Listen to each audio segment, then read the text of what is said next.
పసుపు తాడు ఒకటే మహాభాగ్యమై బ్రతుకుతుంది పడతి పదే లోకమై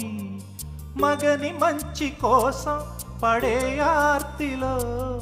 సతిని మించగలరా మరే ఆప్తులు ఏ పూజ చేసినా ఏ నోము నోచినా ఏ స్వార్థము లేని త్యాగం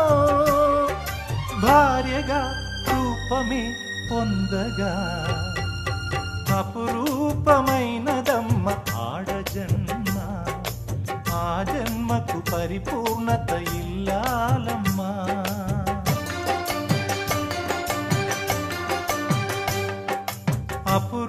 అపురూపమైనదమ్మ ఆడజన్మ ఆ జన్మకు పరిపూర్ణత